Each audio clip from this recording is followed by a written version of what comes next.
중요한 이 이슈와 주제가 뭐냐면 하나님의 거룩하심이에요. 민수기는 계속해서 하나님의 임재와 거룩함에 관하여 강조하고 있습니다. 민수기에 있는 많은 율례들은 하나님의 백성의 진중에서 지켜야 할 순결함과 거룩함에 관해 말씀하고요.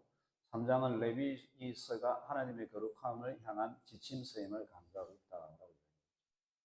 그래서 또 나중에 다루겠지만은 제4장에 어떻게 보면 뭐 임금이라고 그래야 되나요? 백성들 속에서 이제 11조를 내면 그 11조에 또 11조를 제사장이 또 받는 거예요. 이게 이제 그런 규례들이 나는 것을 레위기에 없는 내용들을 민수기가 이제 더 상세하게 이야기하고 있죠. 자, 그러면 이제 불순종과 그 이후 그러면 이제 이스라엘 백성들이 13장, 14장에서 불순종해가지고 너희들 그러면 너희들 말이 귀에 들린 대로 못 들어가게 될 것이다. 이렇게 이야기하니까 백성들은 이제 너무 이제 또 이게 이제 자기네들이 큰 실수를 했다라는 걸 이제 깨닫게 되면서 약간 통탄하게 되거든요. 그러고 나서 16장에 되면 자기네들 스스로가 이제 전쟁을 치르려고 해요. 아말렉이나 다른 이 나라들과. 근데 하나님 올라가지 마라. 자, 다시 그래서 이제 해봐야 이제. 17장. 자, 이제 그러고 나서 그러면 이 백성들이 한번 실수했다고 해서 하나님이 그들을 아예 너희들 끝장이야. 너희들 더 회개할 수 없어. 이렇게 그래서는 그건 또 아니에요. 여자가 물론 그들 내부적으로 하나님을 향한 어떤 연약함도 있고 부족함도 있지만 하나님이 여전히 그 이스라엘 백성들을 사랑하고 존귀하게 여기고 복된 백성을 인정했다라는 것을 확정을 지어주셔요. 신랑과 신부가 대조되지는 거기에 어디에서 나오느냐? 발람 사건에서 음녀가 17장과 18장에 발람 사건을 보면 풀네임 완전한 이름은 발락이라는 모압 왕이 뭐 이스라엘 백성 모압 평지에 이제 이르게 되고 발락이라는 모압 왕이요. 그들을 저주를 하려고 예루살렘 성 어린 양 발락이라는 모압 왕이 저주를 하려고 합니다. 그러면서 고대근동에 유명하였던 발람이라는 점술사, 주술사, 점쟁이를 불러가지고 이 백성들을 저주해라. 어떤 방식으로든 당신이 저주하면 이 백성들이 저주를 받아서 이 모압 평지를 지나가지 못할 것이고 가나안 땅을 정복하지 못할 것이다. 저주해라. 주술적으로 그렇게 해라라고 이야기합니다. 초기에는 이제 이 발람이 갈까 말까 고민하다가 이제 가게 되죠. 가게 되는데 과연 어떻게 이 일이 진행되느냐? 자, 한 민족이 애굽에서 나왔는데 우리보다 강하니 청하건대 와서 나를 위하여 이 백성을 저주하라. 이렇게 이제 요청을 하는 거죠. 자, 그때에 하나님께서 너는 그들과 함께 가지도 말고 그 백성을 저주하지도 말라. 그들은 복을 받은 자들이니라. 복을 받은 자들이니라. 그렇게 알고 보면 발락과 하나님의 메시지가 다르게 발람에게 주어지는데요. 그래서 발람이 하나님의 말씀을 따라 하겠습니다라는 이 맹세와 함께 이제 가게 되죠. 가게 되는데 길을 떠난 발람이죠. 길을 떠났었는데 이 발람이 높은 산에 올라가서 그 이스라엘 백성들을 내려보면서 이제 저주도 아니고 하나님의 신이 그에게 임하면서 그들을 향한 메시지들을 이제 선포하게 됩니다. 발락의 입장에서는 이 발람이 저주를 해야 되는데 저주는커녕 하나님의 영이 강력하게 임하면서요 그에게 축복을 선언하게 하시는 거죠. 이스라엘이여 내 거처들이 어찌 그리 아름다운고 그 물통에서는 물이 넘치겠고 그 씨는 많은 물가에 있으리로다. 그 힘이 들소와 같고 꿇어 앉고 누움이 수사자와 같고 암사자와 같다. 힘이 들소와 같다 이 말이거든요. 아프리카 초원에서 가장 힘이 센 짐승이에요. 이 짐승은요 사자도 함부로 못해요. 물론 뭐 사자가 뒤에 덩으로 올라와서 뭐 그렇게 할 수는 있겠지만은 힘으로 하면 사자도 어쩔 수 없어요. 자, 그러면서 너를 축복하는 자는 복을 받을 것이요 저주하는 자마다 저주를 받으리라. 자, 하나님의 메시지, 이 맥락이 뭐냐면 이 백성들이 우리는 이제 끝장났다. 우리는 하나님의 이 약속을 기억하지 못하고 반역을 행함으로 더 이상 이제 들어가지 못할 것이다. 가나안 땅에 들어가지 못할 것이다. 자책하고 있는 그 시점에 하나님께서 너를 축복하는 자마다 복을 받을 것이요 너를 저주하는 자마다 저주를 받을 것이고 또 너는 들소의 힘과 같고 누워 앉고 일어서니 사자와 같다라고 이야기합니다.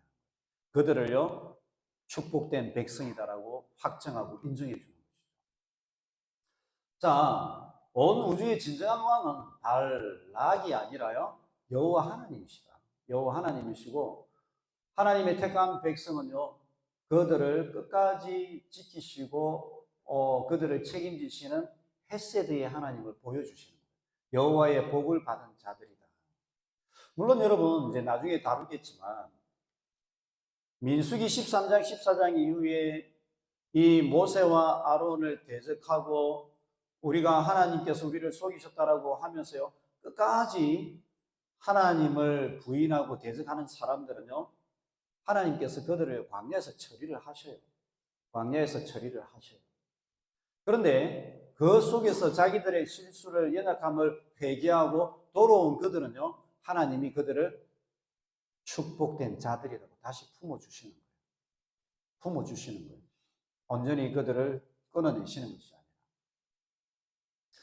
그러면 민수기의 중심 신학적 주제는 뭐냐? 민수기의 중심 신학적 주제 좀 많이 이제 다룰 건데 먼저는요. 새 세대에 속한 하나님의 백성, 믿음과 순종을 요구하시는 모습이다. 새 세대에 속한 하나님의 백성, 믿음과 순종을 요구한다. 이 말씀의 첫 번째 부분의 이야기는 죄와 심판의 이야기입니다. 평민 지도자들 및 제사장 계급 지도자들은 하나님이 임명하신 지도자인 모세에게 대항합니다. 백성들은 광야에서의 하나님의 섭리하심에 대해 끊임없이 불평을 하게 되죠. 그러나 하나님의 심판의 방아쇠를 당기는 것은 민수기 13장, 14장에 나온 정탐꾼 이야기이며 그 결과로 첫 번째 세대는 광야에서 죽고 약속의 땅을 보지 못하게 될 운명에 처하게 되었습니다. 이 첩자들 중 하나님이 자신들을 약속의 땅으로 인도할 것이라는 것을 믿은 단 2명, 갈렙과 여호수아만이 이러한 심판으로부터 면제를 받았습니다. 하나님께서는 계속해서 이스라엘을 자신의 특별한 백성으로 대우하셨는데 이 점은 발람 이야기에서도 두드러지게 나타납니다. 자, 그래서요, 연약한 부분들이 있지만 하나님께서 그들을 여전히 인도하시고 이끌어 주십니다. 이스라엘이 아닌 선지자 발람, 성경 외적인 문헌에서 나옵니다. 모압 왕 발락에 의해서 부름을 받았는데 발락은 이스라엘이 모압 땅으로 다가오자 발람으로 하여금 그들을 저주하도록 시켰습니다. 그러나 하나님의 개입에 의해서 발람은 이스라엘을 저주하는 대신 축복하게 됩니다. 자, 그래서 하나님은 이 이스라엘 백성들을요 믿음의 세대로 온전한 하나님의 백성을 빚어가시는 그러한 모습을 보여주고 있고, 두 번째 이제 이 민수기의 중요한 주제는 광야예요. 광야예요. 광야라는 이 단어의 히브리어가 뭔 줄 알아요, 여러분? 혹시 히브리어 하는 분 있어요? 히브리어 광근이 히브리어 할 거라고 그러는데. 광근이 너 히브리어 한다 했지? 그래. 정신 차리고. 그렇지. 히브리어로 광야의 히브리어 여러분 뭔지 알아요? 여러분 제가 이제 이야기하지만 히브리어를 하지 않고서 성경을 잘 읽으려고 하는 것은 정말 힘들어요. 히브리어를 할 수 있을 때 하세요. 알겠어요?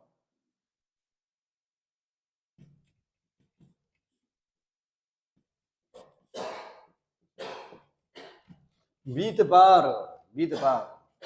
미는 뭐예요? 자, 안이라는 뜻도 있고 트루라는 뜻이에요. 자, 드바르 이건 뭐예요? 말씀 또는 사건 이런 뜻이었어요. 그러면 이 미드바르라는 이 말은요, 어떻게 보면 광야라는 뜻도 되지만은 말씀이 들리는 시기다, 말씀이 들려오는 시기다라고 그렇게 해석이 될 수 있어요. 네. 광야라는 것은요, 어떻게 보면 굉장히 미래를 알 수 없고 척박한 그러한 곳이지만요, 거기에서 하나님의 음성을 들을 수 있고 말씀을 들을 수 있는 그러한 시기가 광야의 시기다라는 것을 이야기하고 있는 거예요. 히브리어 구약 성경에서 책 제목을 베미드바라고 한 뜻은 광야에서라는 뜻입니다. 원래 히브리어 구약 성경에서는 오경의 첫 제목을 그 책의 첫 단어 1장 1절 가운데 한 단어를 택하여 제목으로 삼는 전통이 있었는데, 예를 들어서 창세기의 경우에는 구약 성경의 책 이름을 1장 1절 첫 단어를 선택하여 브레시트라고 했는데요. 민수기의 1장 1절에는 베미드바 이렇게 했습니다. 베미드바. 베는 이제 전치사입니다. 전치사이고요. 미드바 이것인데, 광야는 민수기의 배경이며 민수기의 모든 사건이 광야에서 일어납니다. 출발지인 시내산도 광야 한복판이요, 모압 평지까지 행군한 여정도 광야를 통과한 거죠. 광야는 죽음의 땅으로 불립니다. 끝없이 펼쳐진 메마른 땅, 한낮에 자결하는 태양의 열기와 밤중에 찾아오는 추위, 독사와 정갈이 있는 곳이고 목마름과 배고픔이 있는 곳입니다. 모래바람 속에서 행군해야 하며 때로는 전투가 벌어지는 곳이기도 하죠. 정착하지 못하고 텐트 생활을 계속해야 하며 이동의 연속인 삶을 살아야 했습니다. 중요한 것은 이곳이 바로 이스라엘 백성이 훈련받은 곳이요, 이곳에서 하나님의 말씀을 듣고 하나님과 함께 걸어가는 체험을 했다는 점입니다. 하나님께서 주신 만나와 메추라기를 먹으며 반석에서 솟아나는 물을 마시면서 하나님의 특별한 은총을 체험한 곳이기도 합니다. 광야는 모든 것이 열악한 환경이지만 방해받지 않는 공간이고, 따라서 오직 하나님만 의지할 수밖에 없는 광야에서 하나님은 자신의 백성을 훈련시켰습니다. 오늘날 이 땅에서 살아가는 성도들 역시 광야 같은 이 세상을 살면서 하나님으로부터 말씀을 듣고 경험 훈련도 받고 있습니다. 동시에 하나님 나라에 대한 꿈을 꾸며 살아가고 있습니다. 광야는 배움과 성숙의 학교이고, 광야는 하나님의 변치 않는 신실하심이 돋보이는 그런 곳입니다. 여러분, 우리가 가정집에 사는 거와 또 일반적인 어떤 삶에서 많은 삶을 살아가지만은요, 광야라는 것은 정말 이 땅을 살아가는 사람들의 어떤 인생의 여정을 많이 이제 비유하여서, 특별히 고난 가운데 있는 사람들의 삶을 비유할 적에 광야라고 표현을 해요. 광야라고 표현해요. 자, 여러분 한번 이제 질문을 해보겠습니다. 산을 등산해서 목적지로 올라가는 것과 광야를 가로질러서 어떤 목적지로 지나가는 것, 질러가는 것, 그 결정적인 차이가 뭘 것 같아요? 산을 등산해서 봉우리 위에 올라가는 것과 광야를 지나여서 어떤 에집트에서 광야를 지나서 가나안 땅으로 들어간 것, 결정적인 차이는 뭘 것 같아요?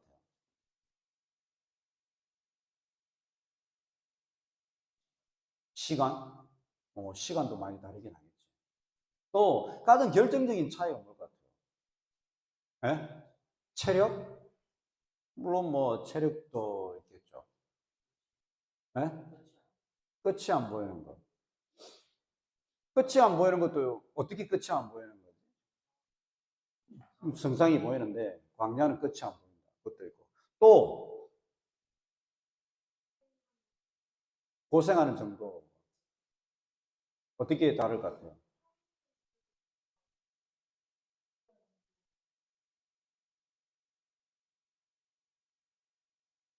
음, 음, 음, 음. 가장 결정적인 차이는 뭐냐면, 여러분, 등산을 하는 것은 땅이나 길이 정해져 있어. 힘은 드는데 등산로가 있든지 하면 그게 정해져 있어요. 딱 정해져 있잖아요. 광야는 어때요? 자고 일어나면 바뀌어. 어제에 봉우리가 있었는데 자고 일어나 바람 불고 나면 바뀌어 있어. 맞죠? 어디가 어딘지 몰라. 그러면 광야는 지나갈 적에 어디를 보면서 지나가야 돼요? 자, 여러분 보세요. 등산을 하는 거는 땅 바닥을 보면서 앞만 보고 올라가면 돼요. 광야는 앞만 보고 갈 수 있어요, 여러분? 큰일 나요. 왜냐하면 어제의 길이 보였지만 오늘 길이 안 보이는 경우가 많기 때문에. 그러면 광야는 어디를 봐야 돼요? 별을 봐야 돼요. 별을 봐야 돼요. 그러지 않으면 잊어버려요. 이 모세가 양치기 40년이 없었으면, 광야에서 양치기 40년이 없었으면 이스라엘 백성들을 광야로 인도할 수 있었겠어요? 불가능해요. 진짜 그건 물리적으로 불가능해요. 모세는 스스로가 내 인생이 여기서 썩는구나라고 생각할 수 있었는데, 그런데요, 40년 광야 생활하면서 40년 이스라엘 백성들을 인도할 수 있는 광야 훈련을 거기서 받게 되는 거예요. 그러면 광야라는 것은 우리가 계획을 세워서 여기 땅만 보고 가면 된다라는 그런 것이 없는, 어제의 길이 내일의 황량한 이 광야밭이 될 수 있는 거예요. 어제 오늘이 어떻게 될지 모르겠어요. 그렇기 때문에 하늘을 보면서 별을 보면서 가는 생활이 광야의 여정이에요. 이 광야의 여정을 많은 경우에 우리 인생의 또는 그리스도인의 신앙의 여정에 비유를 해요. 우리 인생이 때로는 한치 앞을 내다볼 수 없는 그러한, 어제에 좋았던 관계들이 내일에 안 좋았던 관계들로 얼마든지 또 바뀔 수도 있고, 한치 앞을 내다볼 수 없는 그런 상황이기 때문에 때로는 하나님을 바라보면서요, 하나님께 집중하면서 가야 되는 생활이 광야의 생활입니다. 우리가 주거 생활을 한다, 안정적인 가나안 땅이 있다, 그러면 어떤 짐칸에 짐을 실어가지고 움직일 수 있지만, 집을 지을 수 있지만, 광야에서는 집을 지을 수가 없어요. 왜? 이동해야 되니까. 광야에서는 집을 지을 수가 없고 많은 짐들을 가지고 갈 수가 없어요. 그런데 놀랍게도 선지자들은 이스라엘 백성들이 영적으로 가장 좋았던 시기가 언제다? 어느 시기다라고 이야기하는 줄 알아요? 광야라고 이야기해요. 광야 시기.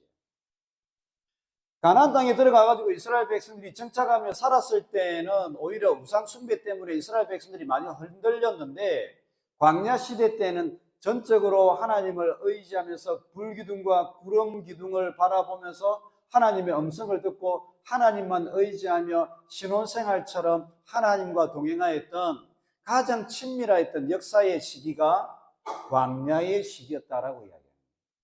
그런 걸 보면 우리 인생에 있어서 고난이라는 것이 썩 나쁜 것만은 아닌 거예요.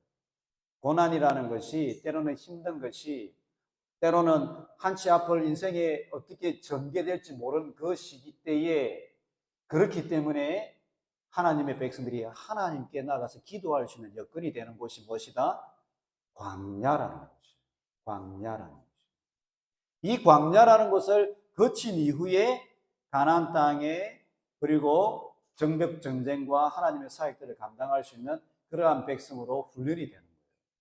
그래서 이 광야라는 것은요, 배움과 성숙의 학교이고 하나님의 변치 않는 신실하심이 돋보이는 곳이 이 광야와 같은 곳이다 라고 이야기하고 있습니다. 그래서 민수기는 이 광야에 대해서 굉장히 강조하고 있고, 불순종과 새 세대의 믿음, 심판, 이러한 모습들이 우리 속에 있다라는 것이죠.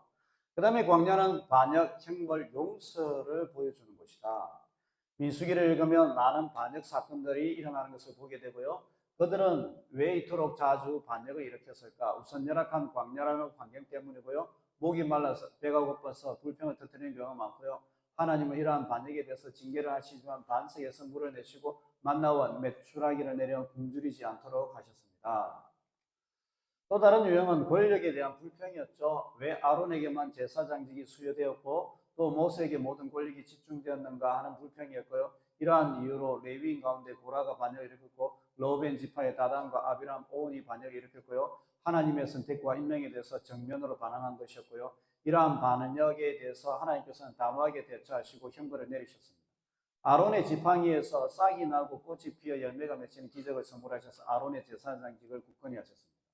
다른 유혹은 풍요와 우상 숭배에 대한 유혹이었습니다. 모압 평지에서 발람의 꾀를 쫓아 풍요의 신인 바알을 섬기고 모압 여신과 음행을 저질렀고 정착 생활에도 공경과 풍요로운 농경 생활을 선망하며 그들의 신을 섬기는 것이 풍요와 경제적 번영의 길로 가는 것을 알고 우상을 숭배한 것입니다. 이러한 반역에 대해서 철저히 경계를 하였습니다. 결정적인 반역은 하나님의 능력을 믿지 못하는 불신앙에 기인한 것인데요. 가데스 바네아에서 약속의 땅에 들어갈 수 있었는데 하나님의 능력을 불신하고 좌절하는 모습을 보고 하나님의 큰 반역이라고 단정지었습니다. 그 결과 40년간 광야에서 방황하게 되었고 약속의 땅을 밟지 못하는 형벌을 받았습니다. 불행한 것도 모세도 반역의 죄 때문에 약속의 땅을 밟지 못하였습니다. 광야에서 반역을 일으킨 것이 이스라엘 백성만 특별히 나쁜 사람이라고 바로 오늘 우리가 하나님을 향하여 반역을 일으키는 죄인임을 기억할 수 있습니다. 민수기라는 거울을 통해 우리의 잘못된 모습을 발견할 수 있다면 우리는 민수기에 있는 하나님의 말씀을 올바르게 받아들이는 것이 되는 것입니다. 그래서 이제 이 민수기의 내용을 보면 다양한 반역이 일어나는 것을 보게 되거든. 여러분들이 나중에 기억하세요. 영적인 지도자가 될 사람들인데 품위가 있고 삶에 있어서 이게 수준이 있어야 돼. 알았어요? 삶에 품위가 있고 수준이 있어야 돼. 근데 이스라엘 백성들을 보면 끊임없이 반역하는 거예요. 끊임없이 이 수준이 어떻게 보면 미달인 거야. 이들의 이제 어떤 삶의 양식이라든지 이 언어 습관이라든지 이게 보면 끊임없이 불평불만이 그들 속에 달려 있어. 이게 가는 곳마다 불평불만이 달려 있어. 뭐 물이 없어서 불평불만. 물이 없으면 물이 없다라고 이야기할 수 있잖아요. 근데 물이 없다고 불평불만을 하는 거예요. 그리고 고기가 없으면 고기가 없어서 또 불평불만인 거예요.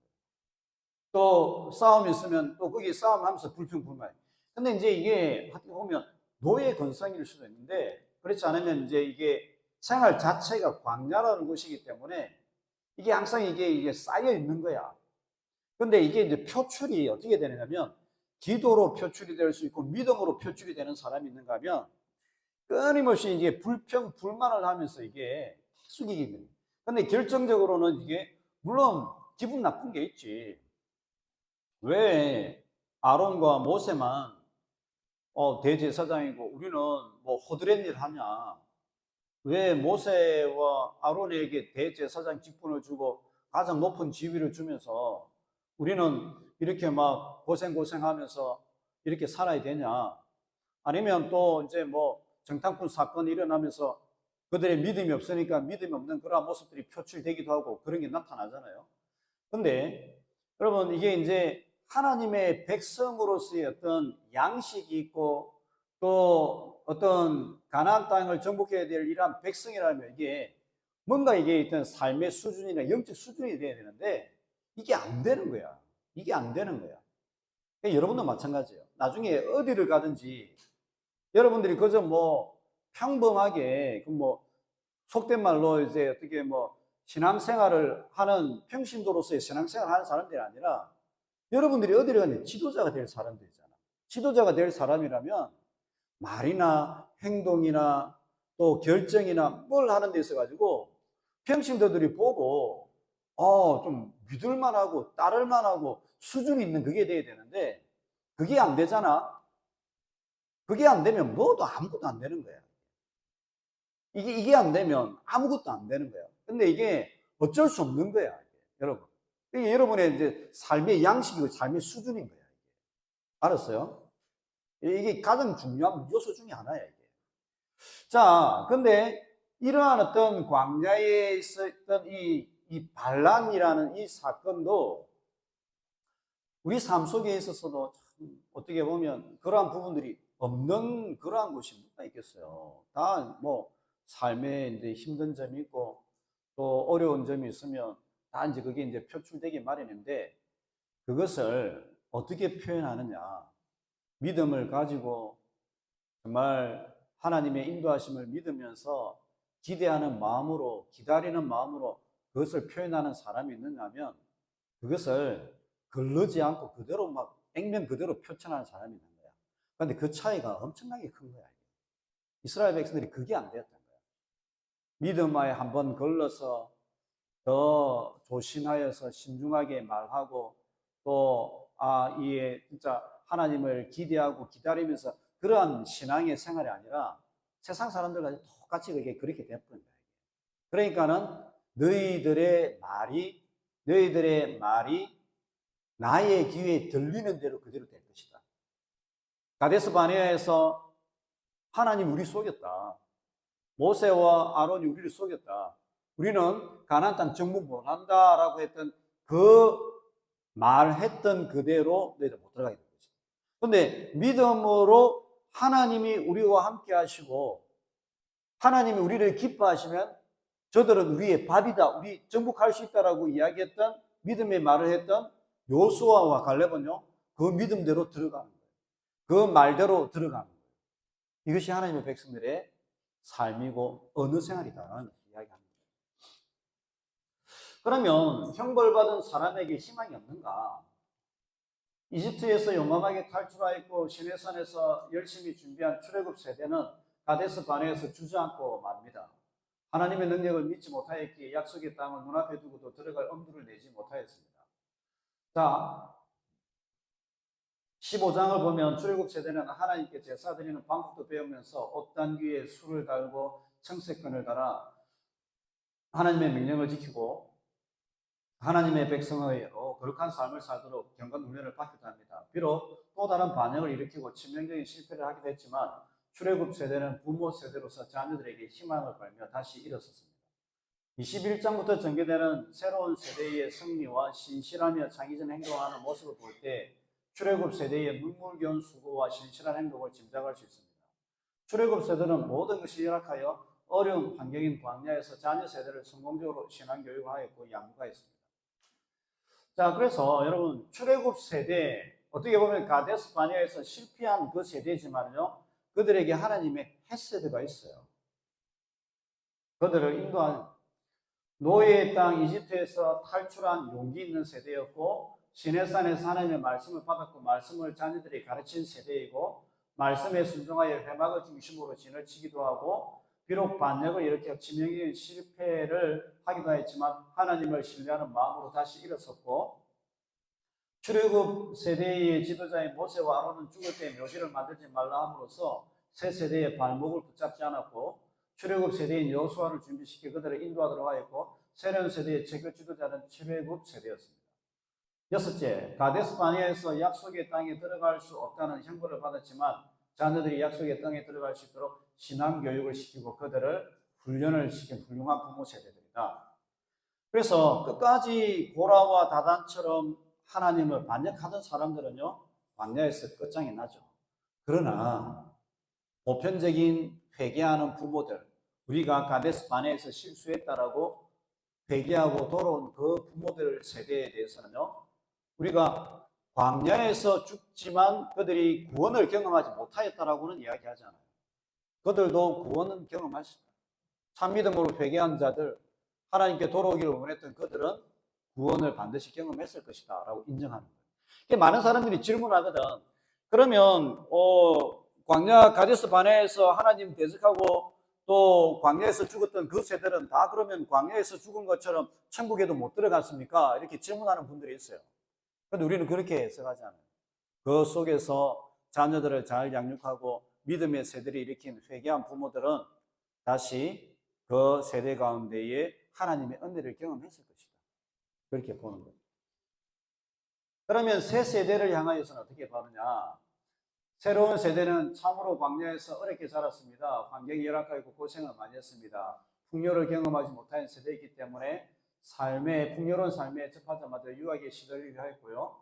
민수기 25장에 나타난 바알볼 사건, 모압 여인과의 엄행하고 우상 숭배한 사건은 이러한 맥락에서 이해합니다. 광야를 두루어 도달아다니는 생활을 해온 새로운 세대는 정착하여 농사와 목축을 하고 집을 짓고 살아가는 풍요와 안정이 있는 삶에 강한 유혹을 느낄 수밖에 없었습니다. 그리고 그들이 섬기는 풍요의 신을 섬기고자 하는 유혹도 받았고요. 이들이 유혹에 빠졌을 때 모세는 다소 우유부단한 모습을 보였지만 새로운 세대의 지도자인 비나아서는 용감하게 이들을 징계하여 하나님의 뜻을 알렸습니다. 새로운 세대들이 스스로 문제를 해결하는 능력을 보여주는 면도 있는 것입니다. 자, 새로운 세대는 거침없이 새로운 것을 요구했습니다. 되도록 아들이 유산 상속을 하는 세대에 딸들이 유산을 상속할 수 있도록 요구하였고, 슬로보아스의 딸들이죠. 전통적인 약속의 땅이 아닌 요단 동편 땅에 정착하였고, 로벤 지파, 갓 지파가 청원하였고요. 두 청원 모두 결국 하나님께서 허락하셨지만 그 과정에서 새로운 세대는 양보하기도 하고 새로운 제안을 하면서 공동체의 화목을 깨지 않으면서 자신들의 요청을 관철시키는 지혜를 발휘하기도 하였습니다. 새로운 세대는 광야에서 자랐고 광야에서 부모를 통해 말씀과 훈련을 받은 세대입니다. 새로운 세대는 부모를 통해 들은 가나안 땅에 대한 하나님의 약속을 믿었고 그 꿈을 성취시킨 세대입니다. 거친 광야에서도 희망의 날개를 펴고 날아올 수 있는 꿈꾸는 세대였고요. 하나님에 대한 믿음, 말씀에 대한 확신이 있다면 죽음의 땅 광야에서도 꿈을 이야기할 수 있는 것을 보여주고 있습니다. 자, 그래서요, 새로운 세대들은 유혹에 직면하기도 하지만은요, 이 새로운 세대들이 이제 가나안 땅의 주인공이 되는데요. 모세와 이제 요수아가 이제 땅을 정탐하는 방식을 보면 좀 달라요. 모세는 12명의 정탐꾼을 통해서 보내잖아요. 반면에 요수아는 몇 명을 보내요?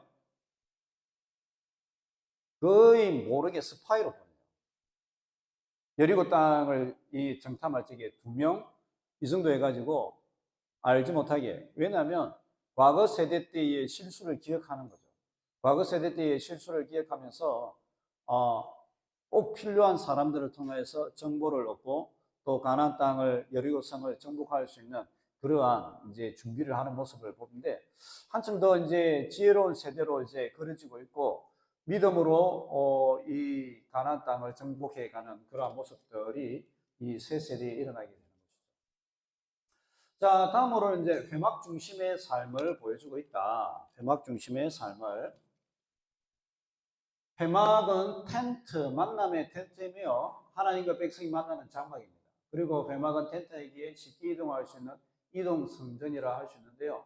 특정한 지역에 고착되어 있는 것이 아니라 회중, 백성이 이동할 때마다 함께 이동하는 것이 회막의 특징입니다. 가장 중요한 것은 회막에 하나님께서 계신다는 점입니다. 예수님께서 인간의 몸을 입고 이 땅에 오신 사건을 성육신이라고 부르며 우리를 향하여 주신 큰 은혜다라고 이야기할 수 있고요. 회막을 중심으로 텐트를 칠 때에 제사장과 레위인이 회막 주위에 먼저 텐트를 치고 그 바깥 원의 12지파가 텐트를 치는 이중 원형의 진영이 만들어집니다. 회막이 침범당하지 않도록 지키는 임무를 제사장과 레위인이 감당하기에 이러한 진영이 만들어질 수 있었다라고 이야기합니다. 그래서 이제 이스라엘 백성들의 이제 회막이 있으면 자, 회막이 있고 그 다음에 가장 가까이 누가 있어요? 회막이 있으면 가장 가까이 누가 있어요? 그 바로 주변에 레위인 전에 더 제사장이죠. 제사장이 가장 가까이 있고 그 옆으로 그 바깥면에 누가 있다고요? 제사장 다음에 레위인이죠. 레위인이 있고 나면 그 다음에 누가 있어요? 12지파가 각 3지파씩 동서남북을 이제 배치를 하게 되는 거예요.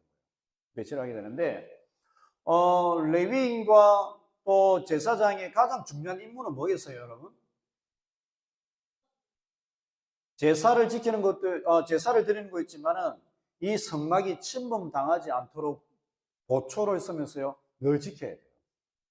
다른 이들에 의해서 침범을 당하거나 여기가 부정하게 될까 해서 항상 이곳을 지키는 그러한 일들을 했다는 것이죠.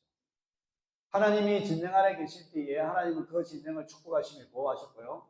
만일 진영이 계속 부정해진다면 하나님은 그 가운데 계속 계실 수 없고 회막을 떠나서 밖으로 나가시게 됩니다. 이러한 사태가 일어난다면 그 진영은 하나님의 보호와 축복을 받을 수 없고 멸망할 수 있게 됩니다. 이러한 불행한 사태가 일어나지 않도록 진영 중앙에 하나님을 모시고 살아가기 위해 진영을 정결하게 유지했고요. 진영 가운데 부정한 일이 발생하면 신속히 정결해지도록 조치를 취했습니다. 또 왜냐하면 진영 안의 부정은 회막에 영향을 미치며 하나님이 계시기에 불편하게 만들기 때문입니다. 하나님을 불편하게 만드는 능력은 마귀에게 있는 것이 아니라 사람에게 있는 것이죠. 진영 안에 있는 부정은 회막에 영향을 미치지만 진영 밖의 부정은 회막에 영향을 미치지 않는다는 점입니다. 진영 안에 있는 사람들은 하나님의 백성이기에 하나님께 많은 영향을 미치는 것으로 볼 수 있었습니다. 이렇게 되고요. 자, 이제 거의 이제 마무리하는데요. 레위인과 제사장의 이 리더십과 보수, 이 제사장이나 레위인들은 무엇을 먹고 살았을까요?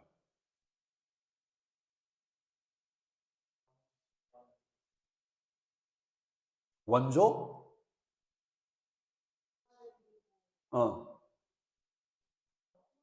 남은 거? 그러니까 이제 제사장들은 뭘 먹었을까요? 재물도 먹지만 이제 먹는 것뿐만 아니라 생활을 해야 되잖아요. 예. 백성들의 뭐? 11조. 자, 백성들이 레위인들을 위해서 11조를 드리잖아요. 그러니까 이제 이스라엘 백성들이 정착을 하게 되면 다른 지파들은 다 하나님께서 기업과 땅을 줘요. 기업과 땅을 다 주는데 레위인과 제사장은 기업과 땅을 주지 않아. 농경 생활을 하지 않도록. 물론 뭐 이제 레위인들 같은 경우는 레위의 성이 있어가지고 이제 뭐 도피성이나 이런 것을 관리하긴 하지만은 기본적으로 일반 백성들처럼 땅을 주지 않아요. 그러면 이 레위인과 제사장은 누가 기업이시다? 하나님이 기업이시다. 그럼 이게 무슨 말이냐? 다른 모든 지파들은 땅을 주어서 그 백성들이 그 땅에 경작을 해서 먹고 살면서 그 땅의 10분의 1을 제사를 드리면서 레위인과 제사장을 위해서 주는 거예요. 하나님께 바치는 거죠. 하나님께 바치는 것인데 그 바친 것을 하나님이 받아가지고 11조를 받아서 누구에게 준다? 제사장과 레위인에게. 특별히 레위인에게 주면 레위인들이 거기에 또 10분의 1을 제사장에게 주는 거예요. 이 시스템인 거죠. 그래서 구약적인 관점에서는 보면 11조가 드려지는 게 맞죠. 그렇죠. 11조가 드려지는 게 맞고, 그리고 그 11조의 시스템을 통하여서 성직자들, 목회자들은 세상에서 일을 하지 않는 대신 그 백성의 11조를 가지고 성직자들, 목회자들은 생활하면서 예배를 드리는데 전념할 수 있도록, 교회를 섬기는데 전념할 수 있도록 그렇게 해주는 거죠. 이게 어떤 구약의 시스템이다라고 이야기할 수 있습니다. 자, 그러면 제사장 임무와 이 보수, 성직자의 임무와 보수에 대해서 민수기만큼 구체적으로 제시한 책이 없는데 이렇게 공개적으로 밝힌 이유는 회중이 성직자의 임무와 보수에 대해서 구체적으로 알아야 또 그들이 섬길 수 있기 때문에, 이렇게 서로 알아야 성직자와 회중 간의 신뢰도 굳건해질 수 있습니다. 레위인은 회막을 경비하고 운반하는 일을 담당하며 제사장을 도와 회막의 제반 일을 모두 처리하게 되었습니다. 레위인 가운데 기술과 심한 주의가 요구되는 중요한 것을 운반하는 사람도 있고 무거운 짐을 운반하는 사람도 있습니다.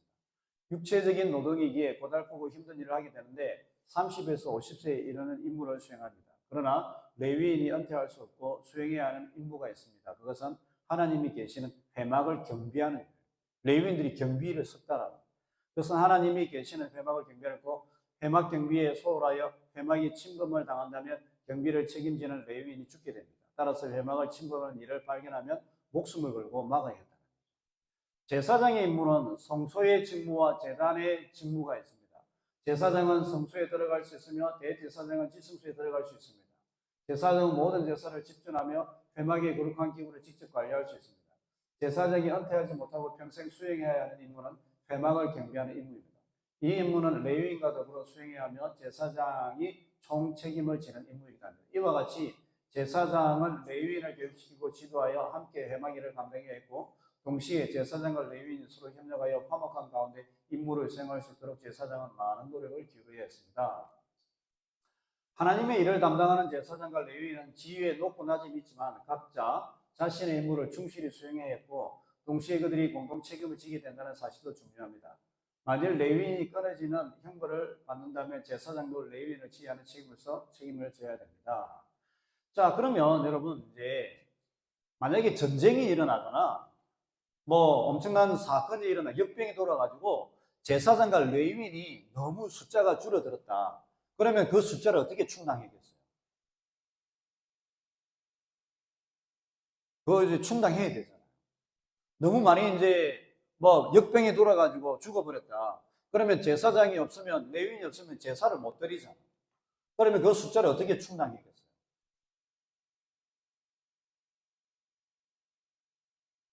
어떻게?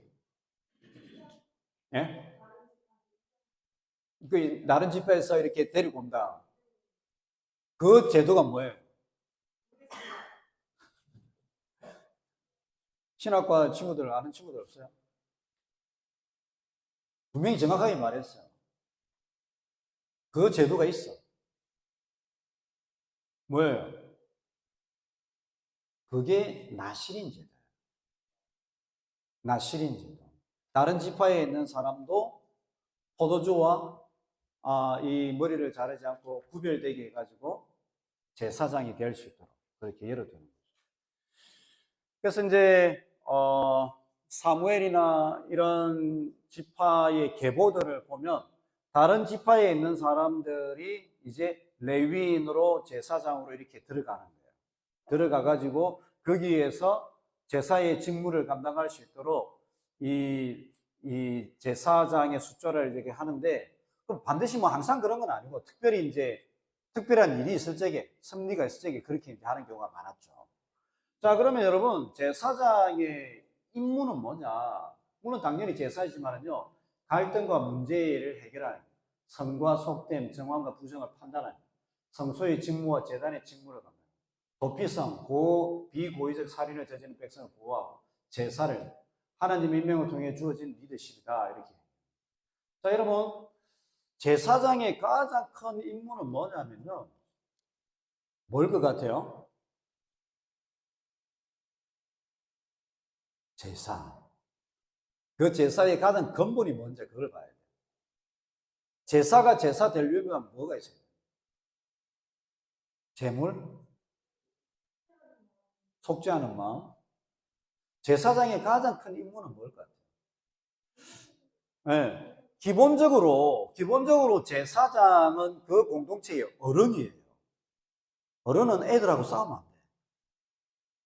싸움은 동료가 되지만은 어른은 아닌 거예요. 그러니까 제사장은 영적인 어른으로 옳고 그름을 분별하는 사람이야. 그 공동체 기준인 거야. 그러니까 이제 제사장이 옳고 그르다라는 것을 이야기하지만은 백성이 병들었을 적에 너 문둥병이 아니야. 제사장의 말 한마디에 따라서 짐 싸가지고 나가야 돼. 너 괜찮아 이러면 이게 있는 거야. 제사장이 보고 이거 잘못된 이게 준이 묻었어요 이렇게 하면 집 허물어야 되는 거야. 제사장은 영적인 기준인 거야. 그러려면 얼마나 공부를 많이 해야 되겠어. 그래서 레위인들은 이스라엘 백성들은 5살이 되면 레위기를 암송을 해요. 암송을 하고 제사장이 될 사람들은 더 그것을 공부를 하는 거예요. 여러분 그런 맥락에서 공부하는 거예요. 여러분. 공부를 해야 돼. 모르는 사람들이 어떻게 가르치겠어. 아는 게 없는데 같은 수준이면 안 되는 거죠. 그래서 알아야 돼. 공부를 해야 돼. 그런데 제사장의 가장 큰 중요한 임무, 제사장의 정체성은 뭐냐면 뭘 것 같아요? 제사장의 가장 큰 임무 그리고 정체성은 뭘 것 같아요? 하나님의 임재 가운데 나아가는 제사장의 가장 큰 임무는 그거예요. 대제사장과 제사장은 제사 제물을 가져오든지 어떻게 하든지요. 백성의 죄를 사하기 위해서요. 하나님의 임재 가운데 나아가는 삶이 있어요. 여러분의 삶에서도 마찬가지면 제사장의 삶에 있어서 하나님의 임재 가운데 나아가는 그 영적인 임재와 하나님께서 우리 가운데 임하시는 그게 없다면 제사장은 직분은 받을 수 있지만 제사장은 될 수 없는 거예요. 목사는 될 수 있지만은 진정한 의미에서의 어떤 사역자가 되는 것은 근본적으로 무엇에 있다? 하나님의 임재 가운데 나아가는 그 삶에 있는 것이다. 제사장의 가장 중요한 직무는 그거예요. 그래서 하나님께서 이스라엘 백성들과 언약을 맺을 적에 3가지 중요한 비전을 선포하시죠. 너희들은 나의 소유가 될 것이고 너희들은 제사장 나라가 될 것이고 거룩한 백성이 될 것이다 라고 하는데 제사장과 제사장 나라가 된다 이것은 이스라엘 백성들이 하나님의 임재 가운데 나아갈 수 있는 특권과 축복을 가진 백성이 된다.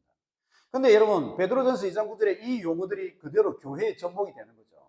너희들은 왕같은 제사장이고 나의 소유된 백성이고 어두움에서 불러내어 나의 아름다운 덕을 선포하기 위해서 택한 백성들이다라고 해요.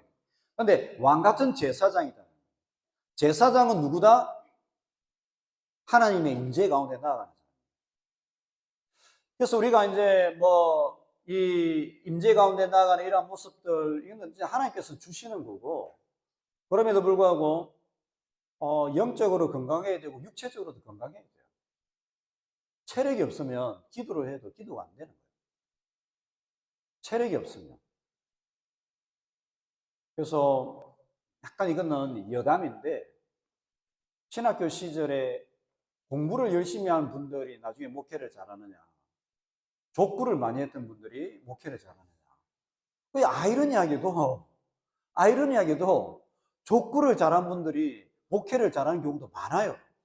공부 잘하는 사람들보다 족구를 많이 했던 분들이 목회를 더 왕성하게 잘하는 사람들이에요. 왜? 일단 운동을 하다 보면 서로 간에 릴레이션십, 교제와 인간관계와 협동하는 것과 서로 간의 분위기 파악 이런 거 잘하는 거야. 공부하는 사람들은 공부만 하는 사람들, 상대방의 입장에 대한 이해가 없으면 그냥 혼자 공부만 해야 되는 거야. 근데 목회라는 것은 그게 아니잖아. 상대방의 입장을 이해하고 또 그들과 함께 호흡하고 교제하면서 함께 가야 되는데 그게 공부만 가도 되는 건 아니잖아. 그러니까 족구를 많이 하는 사람들이 그걸 잘하는 거야. 그게 또 체력이 좋으니까.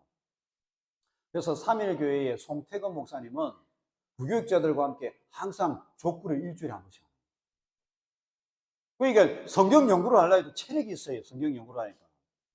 체력이 없으면 앉아있어 피곤한데 체력이 뭐 성경 연구가 되겠어요. 근데 체력이 좋으면 성경 연구도 앞으로 집중적으로 할 수 있는 거예요. 그렇다고 족구만 하라는 게 아니고 균형이 있어야 된다.